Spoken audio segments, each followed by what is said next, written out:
क्या आप भी जानना चाहते हैं कि अगर आपने कोलगेट कंपनी में 2000 में सिर्फ 1 लाख रुपया लगाया होता तो ये कंपनी आपको हर साल कितना डिविडेंड देती, कितना बोनस देती, आपका टोटल डिविडेंड कितना बन जाता, आज की डेट तक टोटल कैपिटल गेन कितना बनता, टोटल एनुअलाइज रिटर्न कितना बनता, टैक्स आपको कितना पे करना पड़ता और डॉलर में आपका कितना रिटर्न बनता।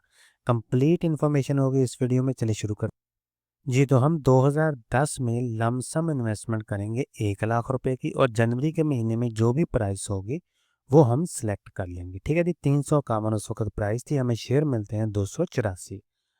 और लमसम इन्वेस्टमेंट करके हम केस स्टडी करेंगे कि हर साल ये कंपनी हमें क्या देती है और फिर हम बात करेंगे फाइनल रिटर्न समरी की। तो शुरू करते हैं कोलगेट कंपनी को। तो बाय हमने कर लिया जी 2010 में, जनवरी के महीने में 351 प्राइस थी, 284 तकरीबन हमें शेयर मिलते हैं। उसके बाद हम देखेंगे कि हर साल ये कंपनी हमें क्या कुछ देती है। तो 2010 में ये कंपनी हमें एक डिविडेंड देती है 13.5 रुपये का, जिसकी वैल्यू तकरीबन 38 रुपये बनता है, जो कि हम डिविडेंड की मद में ले लेते हैं। 2011 में ये कंपनी हमें एक बोनस देती है, जिसके बाद शेयर बढ़कर हो जाते हैं 326। इसी तरह 2012 में ये कंपनी हमें एक बोनस देती है, जिसके बाद शेयर बढ़कर हो जाते हैं 391। 2012 में ये कंपनी हमें एक डिविडेंड देती है, जिसकी वैल्यू होती है 14 रुपये पर शेयर के हिसाब से, जिसकी वैल्यू तकरीबन बनती है 4500, जो कि हम डिविडेंड की मद में ले लेते हैं। 2013 में ये कंपनी हमें दोबारा एक बोनस देती है, जिसके बाद शेयर बढ़कर हो जाते हैं 431। और 2013 में ये कंपनी हमें एक डिविडेंड देती है 14 रुपये पर शेयर के हिसाब से, जिसकी वैल्यू तकरीबन बनती है 5400 रुपया, जो कि हम डिविडेंड की मद में बैंक अकाउंट में ले लेते हैं। इसी तरह 2014 में ये कंपनी हमें एक डिविडेंड देती है 17 रुपये पर शेयर के हिसाब से, जिसकी वैल्यू बनती है 7328। सिमिलरली 2015 में ये कंपनी हमें दोबारा एक डिविडेंड देती है 25 रुपये पर शेयर के हिसाब से, जिसकी वैल्यू तकरीबन बनती है 10,000 रुपया। 2016 में भी ये कंपनी हमें एक डिविडेंड देती है 30 रुपये पर शेयर के हिसाब से, जिसकी वैल्यू बनती है 12,000 रुपया। इसी तरह 2017 में ये कंपनी हमें दो डिविडेंड देती है 15 रुपये और 20 रुपये पर शेयर के हिसाब से, जिसकी वैल्यू तकरीबन बनती है 6,400 और 8,600, जो कि हम डिविडेंड की मद में ले लेते हैं।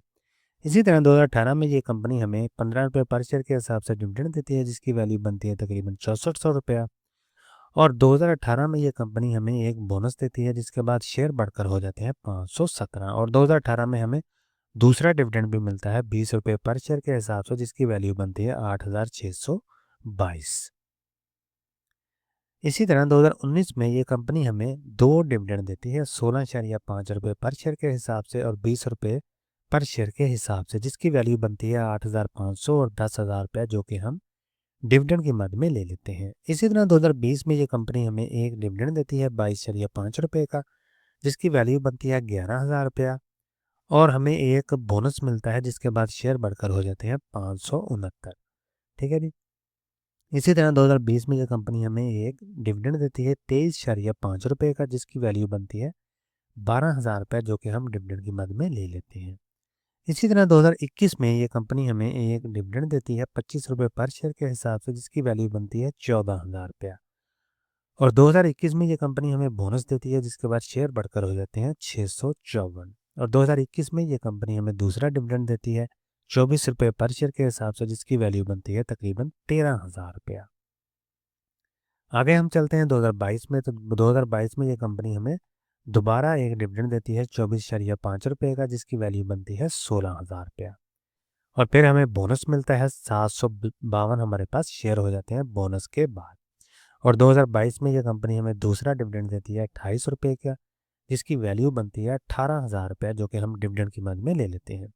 23 में दोबारा ये कंपनी बोनस अनाउंस करती है, जिसके बाद शेयर बढ़कर हो जाते हैं 1091। और 2023 में ये कंपनी हमें एक डिविडेंड देती है 20 रुपये पर शेयर के हिसाब से, जिसकी वैल्यू बनती है 15,000 रुपया। इसी तरह 2023 में हमें दूसरा बोनस भी मिलता है, जिसके बाद शेयर बढ़कर हो जाता है 2182। और 2023 में ये कंपनी हमें दो और डिविडेंड देती है 40 रुपये और 5 रुपये पर शेयर के हिसाब से, जिसकी वैल्यू बनती है 43,000 रुपया और 10,000 रुपया, जो कि हम डिविडेंड की मद में ले लेते हैं। 2024 में भी ये कंपनी हमें दो डिविडेंड देती है 22 रुपये का और 34.5 रुपये का पर शेयर के हिसाब से, जिसकी वैल्यू तकरीबन 49,000 रुपया और 75,000 रुपया बनता है, जो कि हम डिविडेंड की मद में ले लेते हैं। 25 में ये कंपनी हमें 2 डिविडेंड देती है, 32 रुपये और 29.5 रुपये पर शेयर के हिसाब से, जिसकी वैल्यू तकरीबन बनती है 70,000 और 64,000 रुपये, जो कि हम डिविडेंड की मद में ले लेते हैं। इसी तरह 18/2/2026 को ये कंपनी हमें एक डिविडेंड देती है 29 रुपये पर शेयर के हिसाब से, जिसकी वैल्यू तकरीबन बनती है 63,000 रुपीज़। तो ये था जी 2010 से लेके 2026 तक कि ये कंपनी हमें ईयर ऑन ईयर बेसिस पे कितना डिविडेंड दे रही है और कितना बोनस दे रही है। अभी हम बात करेंगे रिटर्न समरी की।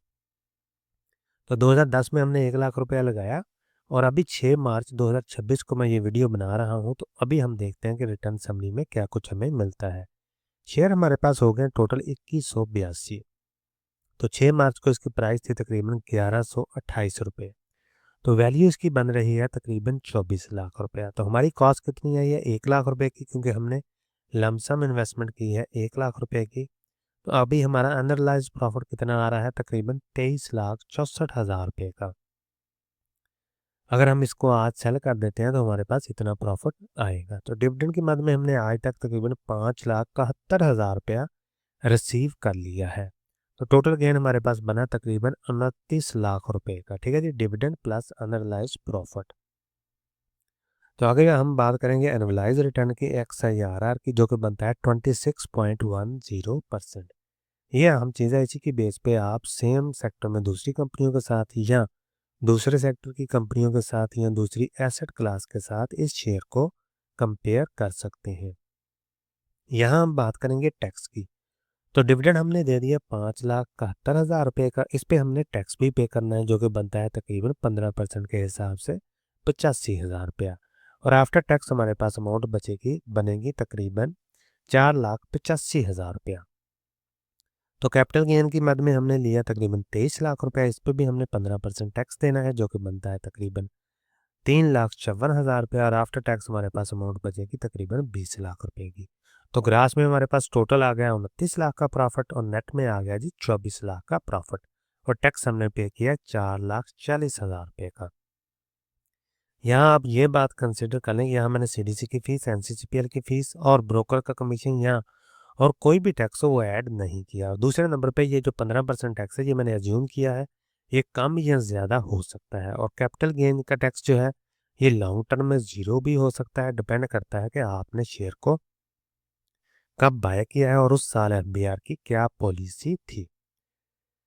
तो यहाँ हम बात करेंगे इन्फ्लेशन की। तो इन्फ्लेशन को मैंने एडजस्ट नहीं किया क्योंकि हम पास की बात कर रहे हैं। अगर हम हिस्ट्री की बात करेंगे तो हम इन्फ्लेशन को ज़रूर एडजस्ट करेंगे। आगे हम बात करेंगे जी डॉलराइज रिटर्न की। ठीक है, यहाँ तक तो हमने बात कर ली PKR रिटर्न की। अभी हम बात करेंगे डॉलर में रिटर्न की। तो शेयर हमारे पास आ गए इतने, प्राइस आ गई इतनी जी 6 मार्च वाले दिन, और डॉलर में इसकी वैल्यू बन रही है 8,821। ठीक है जी। तो कॉस्ट हमारी कितनी है $1180 की, क्योंकि हमने 2010 में 1 लाख रुपया लगाया था। तो 1 लाख की जो वैल्यू थी डॉलर में 2010 में वो $1180 थी। अनरियलाइज प्रॉफिट कितना बना डॉलर में हमारा 7,640। यानी आज अगर हम इसको बेचते हैं तो डॉलर में जो हमारा प्रॉफिट आएगा वो 7,640 आएगा। इसी तरह डिविडेंड जो है हमने हर साल लिया है, तो हर साल जो भी डिविडेंड की PKR में वैल्यू होगी उसको हम कन्वर्ट कर लेंगे डॉलर में और उसको जमा कर लेंगे, तो ये बनते हैं तकरीबन $2731। तो टोटल गेन हमारे पास आ गया 10,372, जो कि डिविडेंड प्लस अनरियलाइज प्रॉफिट को अगर हम जमा करेंगे तो डॉलर में हमारे पास $10,372 का गेन आएगा। तो डॉलर में हमारा एनुअलाइज रिटर्न बनता है 17.40%। तो ये थी केस स्टडी कोलगेट की, जिसमें हमने ये जाना कि 2010 से लेके अगर हम 1 लाख रुपया इन्वेस्ट करते हैं 2010 में, तो 6 मार्च तक हमारे पास टोटल PKR में कितना रिटर्न बनता, कितना एनुअलाइज रिटर्न बनता, कितना हमें डिविडेंड मिलता और डॉलर में हमारे पास कितना गेन आता और टैक्स हमें कितना पे करना पड़ता और आफ्टर टैक्स हमारे पास कितनी अमाउंट जो है वो बचती। ठीक है जी, केस स्टडी करने का पर्पज़ यही है कि हमें ये पता चल सके कि पास में इस कंपनी ने कैसी परफॉर्मेंस दी है, और अगर हम इसी को फ्यूचर में ले जाएं अगले 15 सालों में, 20 सालों में, और कंपनी की परफॉर्मेंस सेम टाइप की ही रहे, पे आउट भी सेम टाइप के ही रहे, तो हमें भी इससे मिलता जुलता रिटर्न ही मिलेगा। और अगर आप इस कास्ट को हम बढ़ा लेते हैं 1 लाख से 10 लाख कर लेते हैं तो आपका ऑफ कोर्स ये जो रिटर्न है ये बढ़ जाएगा। 20 लाख कर लेंगे यहाँ कॉस्ट को तो आपका रिटर्न और बढ़ जाएगा, 30 लाख कर लेंगे तो और रिटर्न बढ़ जाएगा, लेकिन एनुअलाइज रिटर्न आपका सेम ही रहेगा। इसी तरह फ्यूचर में आपको सेम टाइप के रिजल्ट मिलेंगे अगर कंपनी के फंडामेंटल पे आउट वगैरह सेम टाइप के ही रहें और प्राइस की फ्लक्चुएशन भी सेम टाइप की ही रहे, शर्त ये है, ठीक है जी। तो ये थी कोलगेट की केस स्टडी लमसम, जिसमें हमने ये बात की सारी। कोई भी सवाल हो कमेंट सेक्शन में ज़रूर पूछो, मिलते हैं अगली वीडियो में, तब तक के लिए अल्लाह हाफिज़।